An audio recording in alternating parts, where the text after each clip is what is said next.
This is a true story. This week I was on the receiving end of a marketing campaign from a large software company. However, despite their generous budget and good intentions, they made 3 big mistakes that I think will seriously impact the effectiveness of this campaign. This was clearly a campaign to generate interest and attract names for their mailing list. This is the start point of the marketing funnel, where you can use an offer of a download document or something like that in exchange for email addresses so that you can build an engagement process later on. This is a commonly used practice and works very well. So let's have a look at the campaign.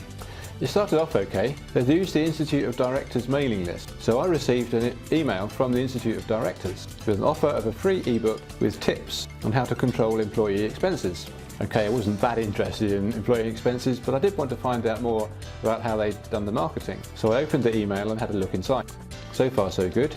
A bit wordy, but they had a download button ready to press. But wait, for a free quote right next to it? I didn't think I was buying anything just yet. So mistake number 1, they were selling too soon. I wasn't ready to buy yet, and anyway, this was a lead gathering exercise.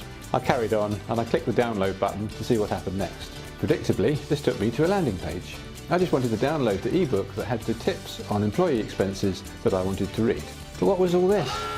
Chat with a sales associate? No! First name, last name, phone number, business email, company name, postcode, job title, industry, number of employees. That's a lot of information to exchange for something I hadn't seen yet. And no, I don't want to talk to a salesperson. This is a landing page, not an order page. So mistake number 2, don't create unnecessary barriers if you're using a lead magnet to start the engagement process. You haven't yet earned their trust. So I filled in all the information, and as expected, I was taken to a download page. And now for mistake number 3.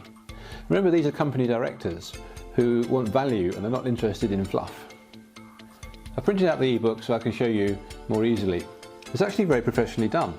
17 pages, so potentially there's more value in there than purely a brochure. So here's the title page, and then we get table of contents. And then this is where it starts to get a bit disappointing, because beyond that there's another 4 or 5 pages at least really saying, why expenses are important to finance directors. Now I'd know that, that's fairly obvious, so why waste time telling me the obvious? Eventually I get to the tips. 5 pages of tips, 5 tips, and each page has only got 2 paragraphs. And unfortunately each tip is pretty basic.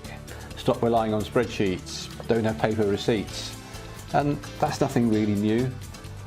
And then we get to 5 pages of how this particular product can help your business. Now I know that's what they want to do, but really you need to have some value in something that you're offering. So mistake number 3, don't overpromise and underdeliver. Having got this far and then been disappointed, I've now got a negative impression rather than a neutral impression of the company. The negative impression is far more difficult to turn around. It's really important to align the content of a campaign with the stage in the buyer's journey and your marketing funnel. So don't make these 3 mistakes: selling too soon, creating barriers, and overpromising and underdelivering. The good thing is, if big brands with large budgets can make these sort of mistakes, then agile marketers like you and me can compete with them and beat with them at their own game.